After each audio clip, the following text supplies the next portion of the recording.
hands were made to serve the king, not rot in idleness, this emptiness. I cannot bear it. I threw myself into nothing, and nothing is what I became.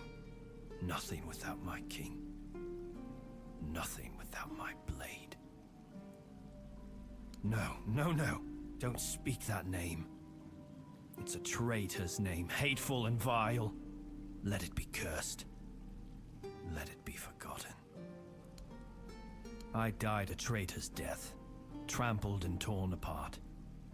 Fitting. So very fitting. I thought that would be enough.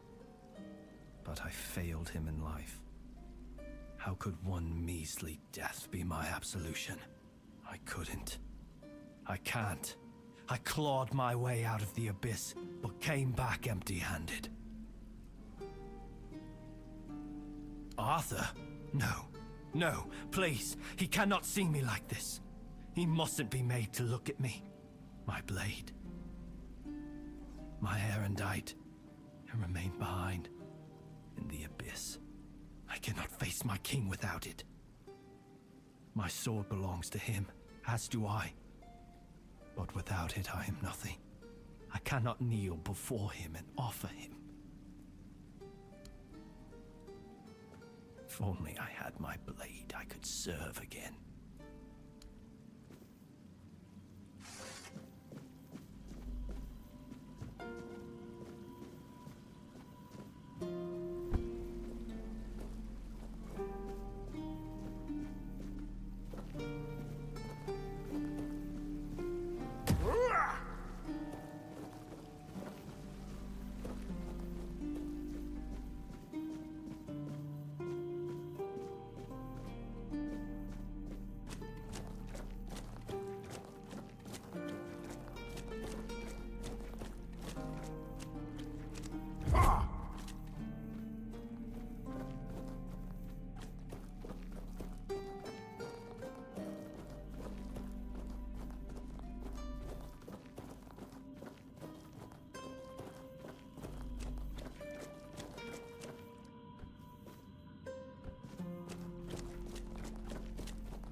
My name should have died with me. Why does it still linger? Erendite.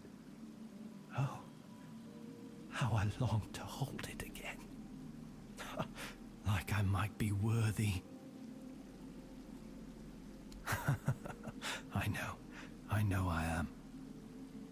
But even the dead can... I have nothing to fear, and nothing to lose. The only thing I seek is absolution. No. I know. I feel that he's with... I won't beg forgiveness for my betrayal. I don't even know what I fear more. Please, as his closest confidant, take my blade. Let me prove my devotion, my remorse, not with words. Let me earn his trust again. This is all I ask.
It's an honor to have you among us again. Thank you for helping me find my way back to your knight. I regret not doing a better job of guarding him. I'm a Pict. I can sense the Wyrdness and the spirits within it. I knew you weren't alone when I saw you emerge. The soul you carry, however weak it may appear, is deeply connected to the Wyrdness, and to Avalon itself. Besides, only the one who wields the power of Excalibur within could open this tomb, and that is rarer still. My name is Fianola. I am here on behalf of the Royal Geographers. I was sent to do, well, quite a lot of work, actually. And as useful as it would be, the Wyrdness never blessed me with an extra set of hands. Say, traveler, how would you feel about joining the oldest, most prestigious guild in Avalon? Oh, but you've already done the most. You found what was lost, and opened a new path. What better way to prove yourself as a true geographer in the making?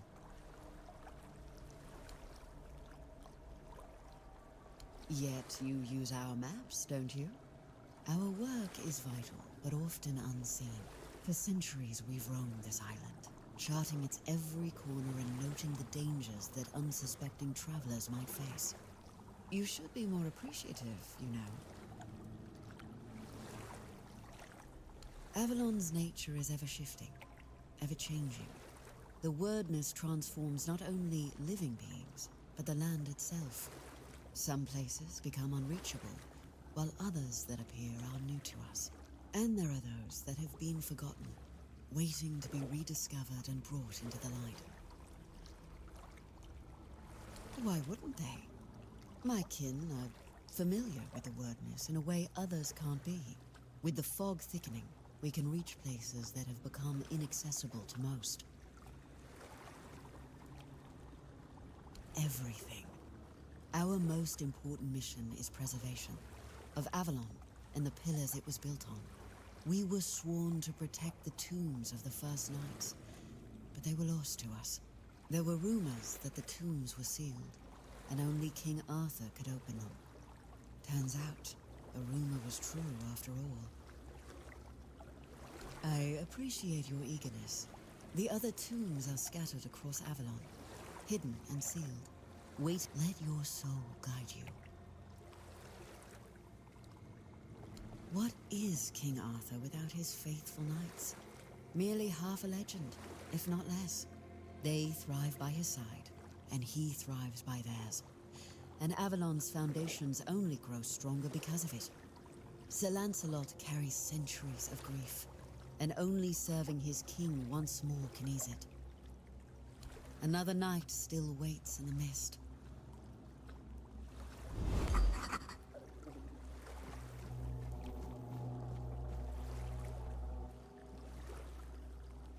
Donald!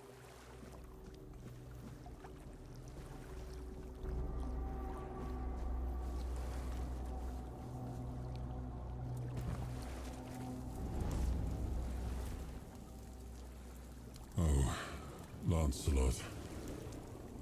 It was painful to watch what became of him.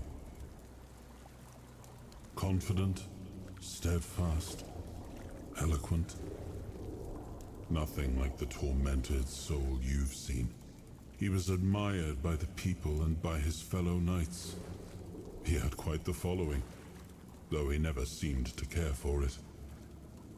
Only later did I realize how wrong I had been. He was also much sought after. Left a trail of broken hearts wherever he went. I always believed Lancelot to be honest to a fault. He never hesitated to speak his mind, and I valued that in him as much as his loyalty. I trusted him completely, and I thought his faith in me, in my vision for Avalon, was just as strong, but it wasn't. I don't know when or how that trust was lost, and to this day, it still pains me. But know this. Even in betrayal, Lancelot never sought to serve himself. He was a good man.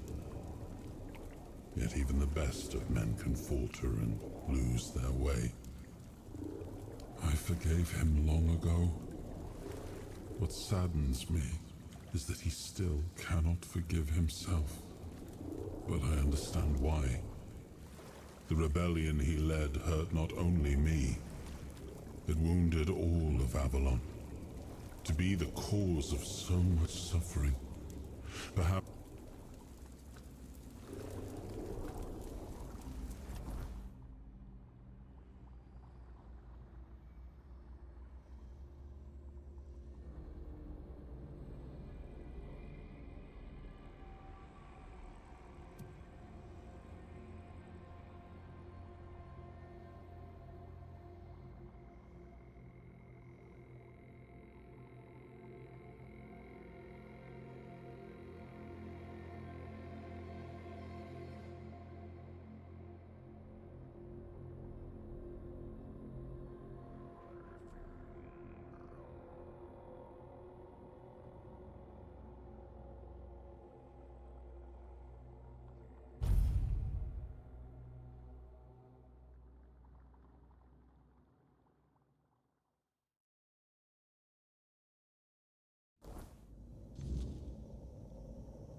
A visitor. It has been a while since we've had one, hasn't it, my dear Gawain? Will I need to carry the bones of my only companion to his resting place today? Or could it be that this is the day when our souls are... Apologies, Wanderer. For a very long time, the good Sir Gawain has been my only company, in as much as he was once known for his sharp wit, time, and decay. I've grown used to our conversations being one-sided. I am Sir Bertilac, Wanderer. I keep watch over the cursed, restless sleep of dearest Sir Gawain. He is dear to me now, but long ago, I thought little of him. An honorless but when I struck him down and saw him look up at me in quiet wonder as he drew his last breath, I understood then that we were the same, both tools in the hands of those with power.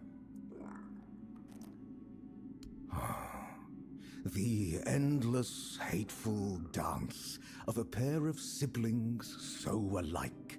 They were a mirror. The Lady Morgaine had me believe I was meant to cut short the reckless, unruly ways of her brother's knights. She said she only wished to be heard. But as I sat here...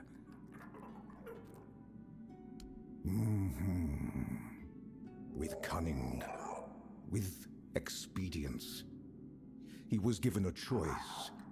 Die with honor. But is a choice truly a choice if its only purpose is deception? Gawain chose life, yet I struck him down, only suffering. And me...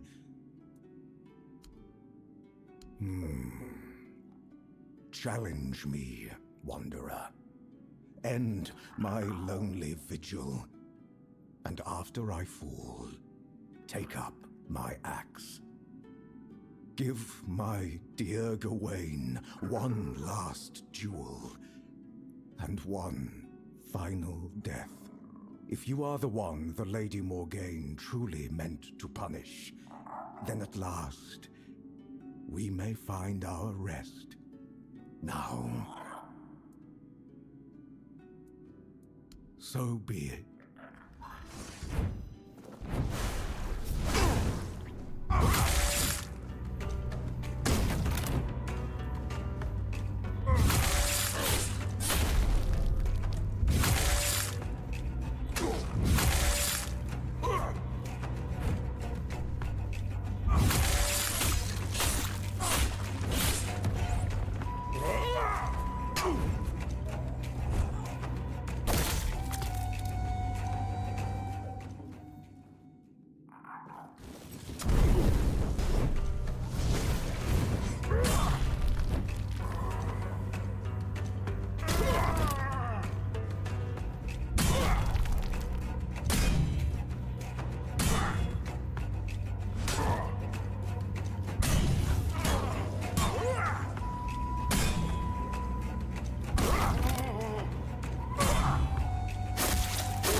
Sir Gawain.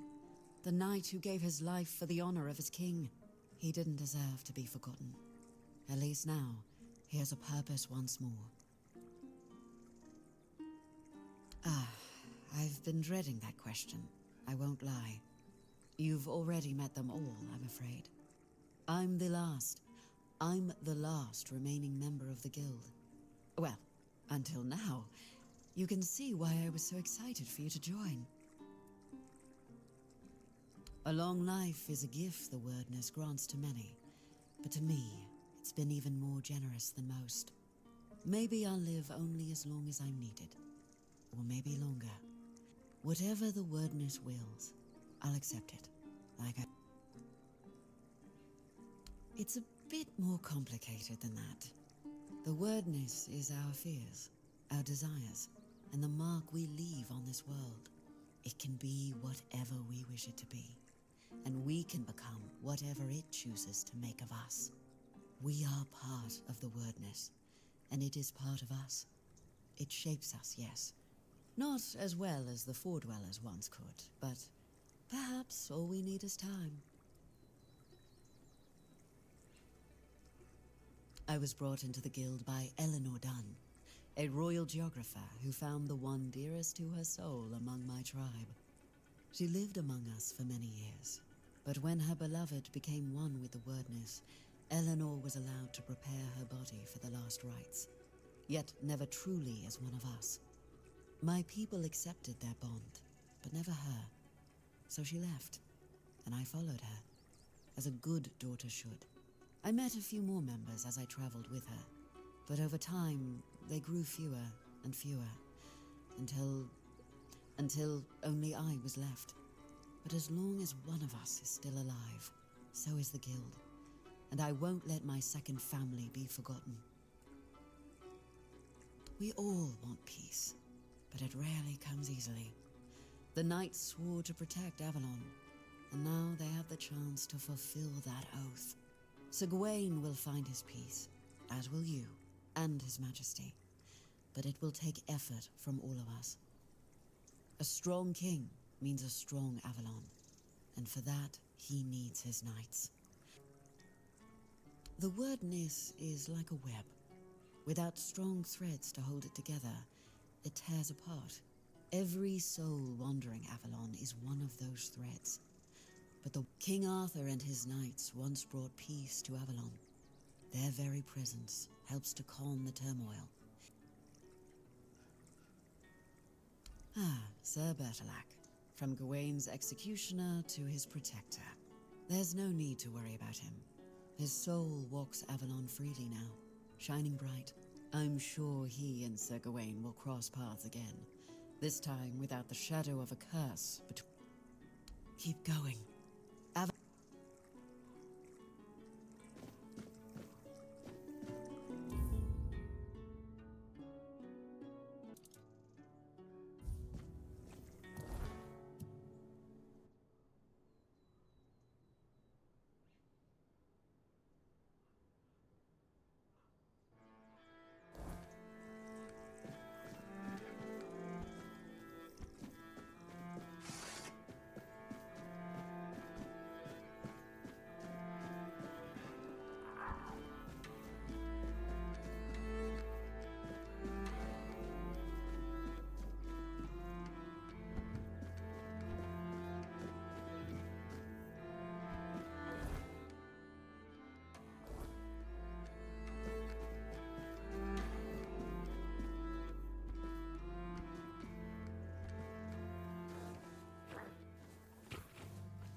You don't look too pleased. Did the trickster play us for fools? No. I may be old, but not that old. But I was once involved with a man who did. He knew the First Knights personally. He used to tell me stories about them. Some funny, some sad. I think he missed them more than he cared to admit. But not the king. When it came to Arthur, he had nothing but contempt. And sometimes, that contempt bled into everything else. Oh, so you've met him. Of course you have. I should have guessed. You brought back His Majesty, and he is the center of Caradoc's very existence. Ugh, he's such a miserable sod.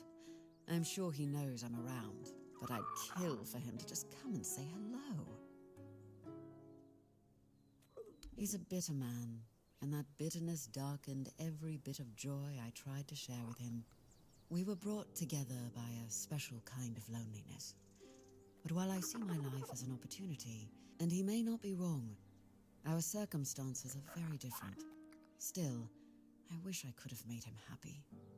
I couldn't, and it was hurting us both too much to keep trying.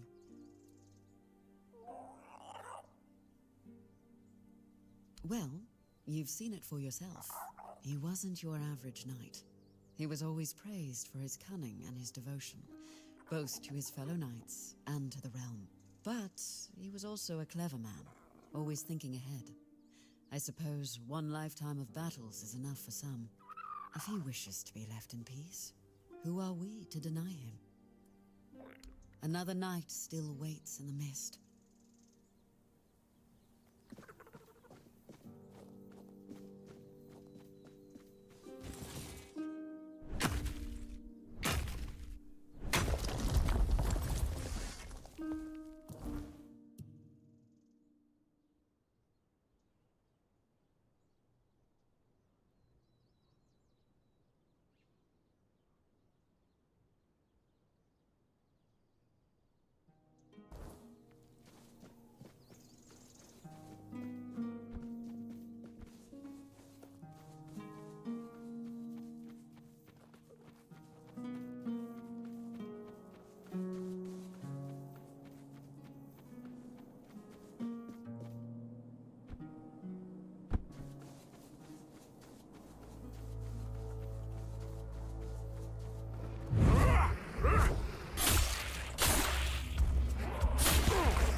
I'd rather not speak of him, but I suppose I owe him that much. Morgaine and I, we shared only half our blood, yet both inherited the worst of our father's traits. Pride, arrogance. I was angry at her for humiliating me yet again, and angry at Gawain for falling so easily into her trap. He was never the perfect knight, nor did he try to be. But he was brave and bold. I should have taken more of an interest in his fate. But there was always something more pressing, until I ran out of time. Although, if you think about it, a truly fascinating man. He started out as a court jester, but it quickly became clear he was quite skilled with a blade as well. At first, I suspected he might be a spy for an enemy kingdom, but after he saved my life one day, my perspective changed. Of course, he still could have been a spy, but I decided to keep him close and watch him carefully. Just in time, though, he proved to be a loyal companion. He earned my trust, and without hesitation, I knighted him. Well, it didn't surprise me much. That was Dagonet through and through. He always spoke his mind, caring little for what others might think, even when it was my judgment he questioned. Only he and Palamedes ever dared to speak their minds openly in my presence, without fear of giving offense. Dagonet was decidedly less diplomatic than Palamedes, but it was precisely that honesty I valued in them both. Besides, from the start, he had a rare gift for foreseeing how things would unfold. I dare say, he even managed to make me laugh.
Step forward.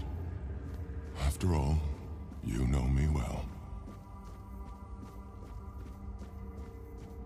Take off your mask now. It's your home.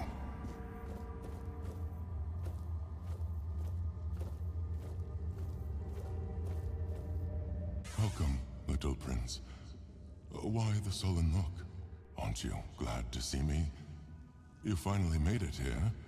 It must have taken quite a long time. So, you don't remember me. I'm afraid it might have something to do with the form in which I see you now. This body and soul, they're much different from what I expected. But to answer your question, I am the Weaver. And though it may be hard for you to believe, a part of you knows me all. Because it is easier for me to address you this way than to accept that, for now, you are nothing more than a human.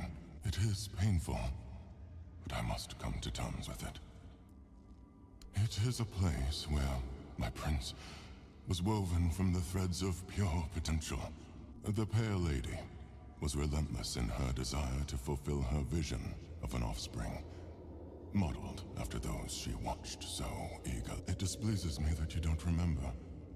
I'd envisioned your return and our meeting, but now it all makes sense. Now I understand why you... Nothing remarkable. I simply exist in this place. That you ended up here, none of my kind have visited me in a long time. Yet here, I used to weave new Avalonians, shaping them according to the intent and thought. Now the thread of potential is much weaker, though it seems this place stirs to life again. She was a powerful Avalonian, one of the oldest. She saw and desired far more than the rest of her kin, who were suffocating in their growing decadence. To live a life where one can do anything, it loses all meaning. We were no longer the same. It was as though the mere awareness of such things altered. We could no longer exist as we once had. It planted a new emotion in us. Fear. You will find traces of her here as well. The stone tablets bear her mark. I'm afraid I must admit that I don't know where she is now. It seems she retreated into her depths again after your king entered his eternal sleep. The true one, from which mortals are not meant to be awakened. Not like this. The shard of the prince's memory. It is shattered.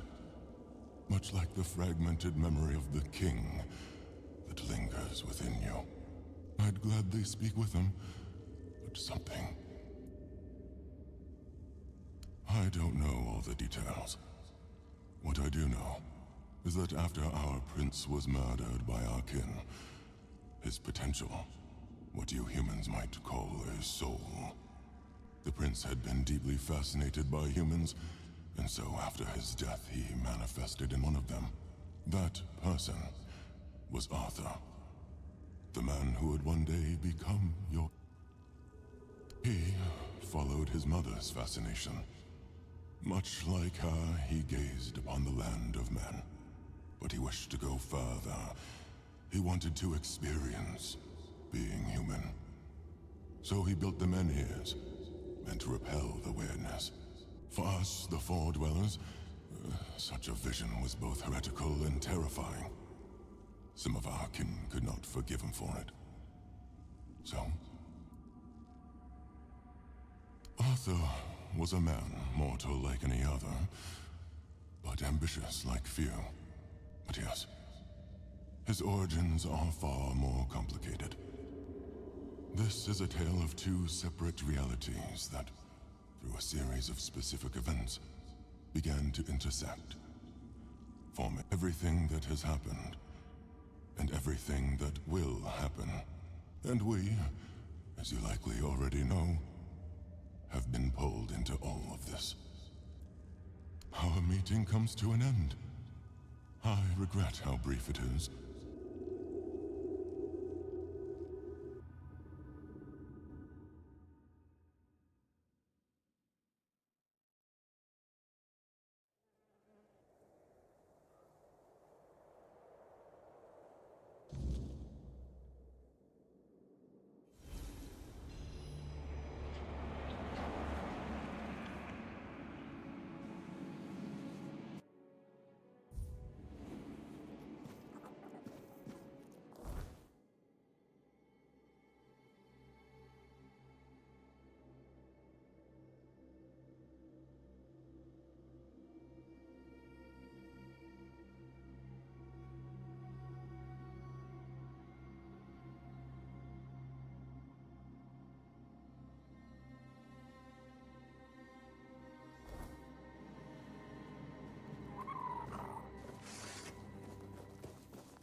Hold your ground, men.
Did you hear something?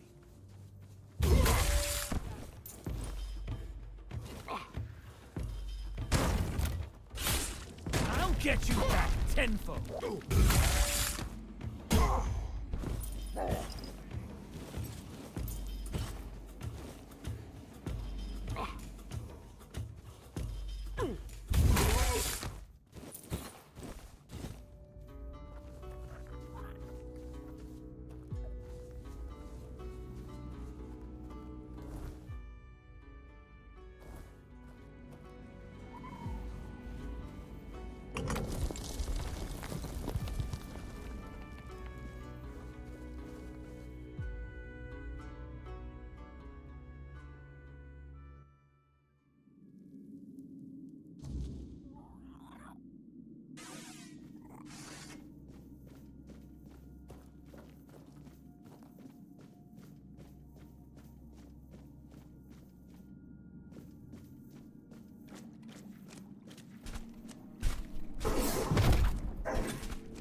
We meet again, Lost Prince. I was mistaken about our previous encounter. I erred in thinking I had unraveled what the Pale Lady had planned for the both of us. But I should have known better than to presume or anticipate the moves of someone as shrewd as her. I am tired, Prince. I am so terribly tired. I feel burned out. I can't weave anymore. I don't want to. Never imagined that such a moment could come. Oh, what a truly sorrowful thing. To accept that all things must finally fade. You meeting me? As I mentioned upon your first visit, I thought it was just a coincidence. A fortunate weave of various events that, under a different alignment of stars and smaller joys. However, it turns out that I was meant to fulfill a specific role. And it was not to weave new life as I once believed. To weave bridges between you and her despair. Bridges that would allow you to gather the memory shards. She used me. Yet I cannot even bring myself to be angry with her. I see now that she seeks to restore the bonds that once were, before her world shattered and fell. The pain of a mother who has lost her child, it is difficult to comprehend, especially for us. For centuries, we never had to face loss, and then only by gazing upon you humans, we had to deal with the idea of death. To live in a world in which everything has to die. So, horrible and terrifying thing. Her desire was to bring her son back. I understand that, but can't really empathize with it. Understanding others has always been the strength of humankind. And anger? I'm not sure. For now, I just want peace. I don't want the Wyrdness. I don't want to weave. I don't want to feel. She hopes that by restoring her son's memory, she will finally bring him back. The Pale Lady wants to put you on a proper path. Yet she does not realize how daunting and impossible this challenge truly is. But those driven by despair rarely measure their actions with reason. Places like this one, or the one where we met before, were chosen by the Pale Lady for a reason. On their own, they're nothing more than aberrations twisted by the Wyrdness. To bridge your reality and ours, someone had to weave the passages. That someone was me. In both instances, I believed all my efforts were aimed at weaving a new Fordweller, for the first time in centuries. But the truth was far from that. The Archspire was a bridge to the place where her son was born. In that cave, I wove the prints from the threads of the Wyrdness granted to me by the Pale Lady. They were resonating with great desire. It seems the place we stand in now was marked as the place where I had to create the next passage. Since we lost the war against your kind, we retreated to Tuathan, severing ourselves from the rest of Avalon. All the while, the Wyrdness has continued to change. It has grown wilder. For centuries, places like this seemed lifeless, stripped of their potential. And then the spark began to return.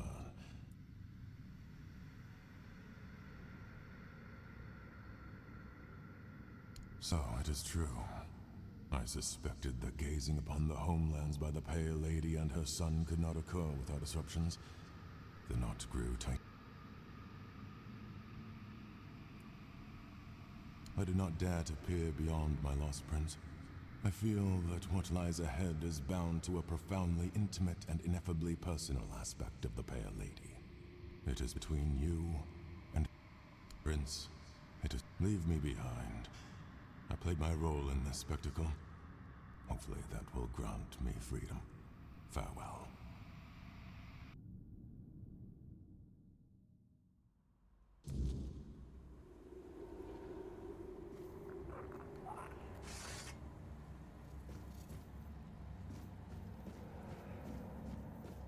There's no greater joy than watching how a son, born of desire, grows.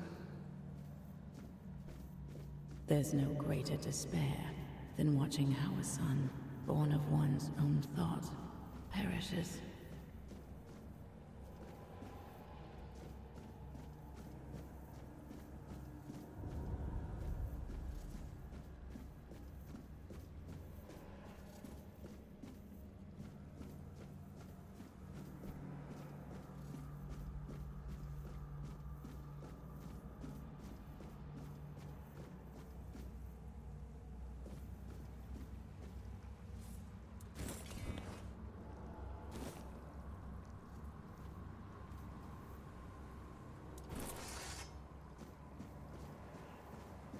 And now you stand here, hidden deep within.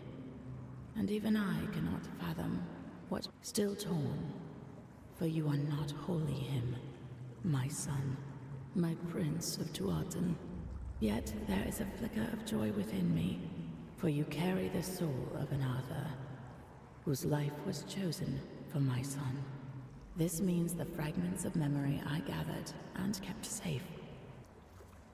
The heart, bleeding and plagued, a fragment of me, of my despair, accidentally brought into existence upon the homelands. My tears seeped into your soil, birthing a terror that became inseparably bound to your kind.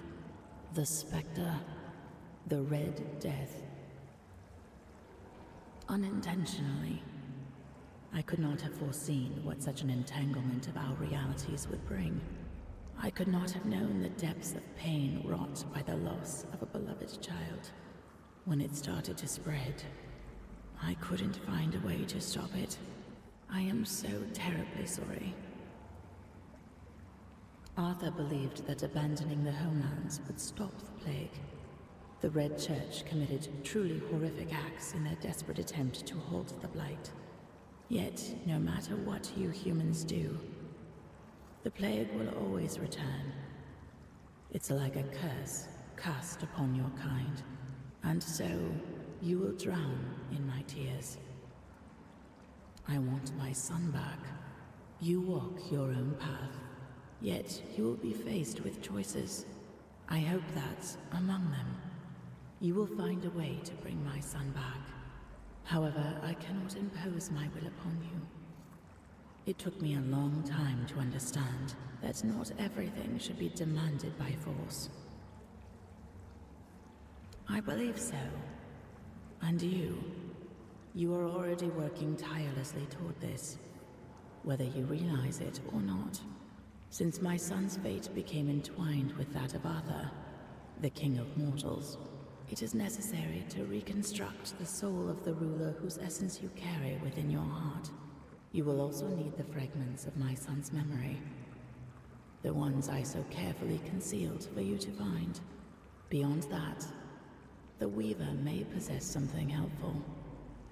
His life-giving spindle. It may prove invaluable when the final trial comes, if you manage to find him. He is no longer bound by the places I created for him, where he could work in peace. I have a feeling he may have returned to his workshop, deep within the Forlorn Swords.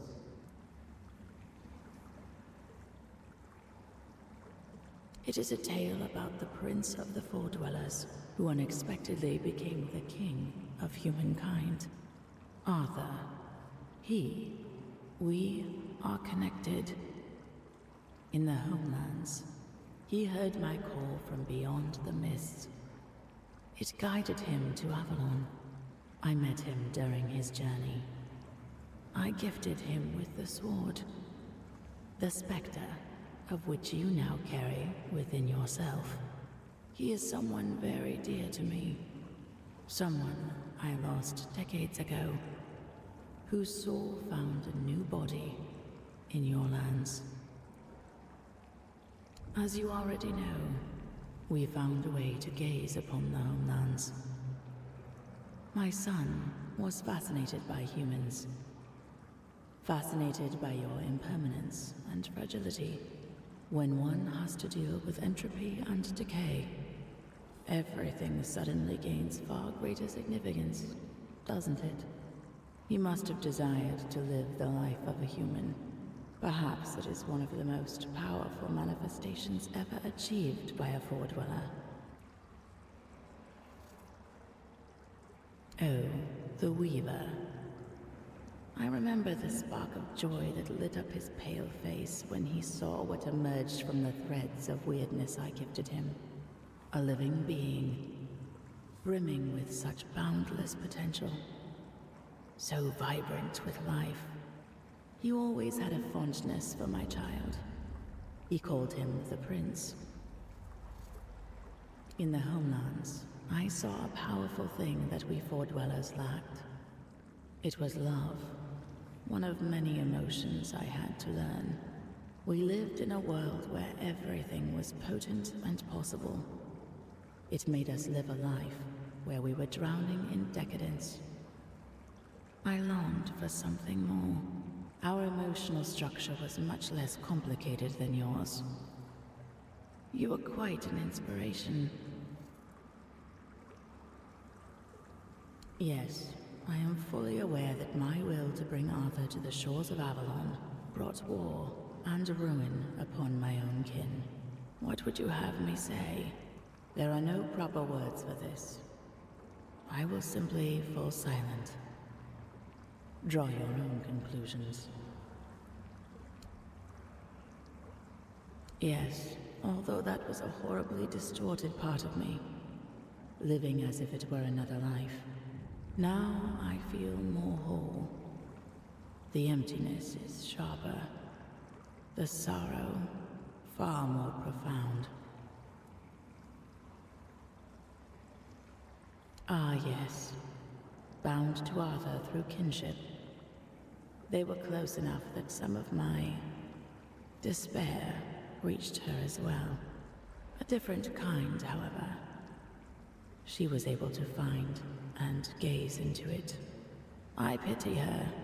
The fate that befell her is truly dreadful. One aspect of the potential of the Wyrdness is that it can serve as a tool. For that, I needed a craftsman. Someone who could sense even the thinnest threads of that potential as part of a greater whole. Every Fordweller could manipulate the Wyrdness to some degree.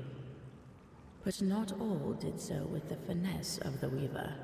He could harness that potential for something far, far greater, like weaving a new life, for example. My skills lay elsewhere. Among them was the ability to peer beyond the horizon of our civilization, to see a different world. A world without the Wyrdness. A world filled with meaning and purpose. Constructed through intricate connections. A single living organism, yet full of individuality at the same time. I feel that sometimes you do not realize just how extraordinary your land truly was. Are you sure? If you have anything to ask, ask now. This may be our last meeting before the end of things.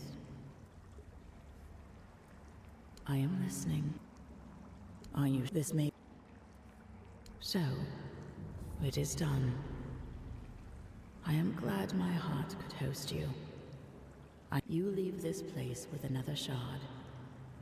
Use the memory of my son wisely. It was never my will, but rather a flawed interpretation by humans, consumed with the madness of the dying. Farewell.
Careful where you point that. Helix.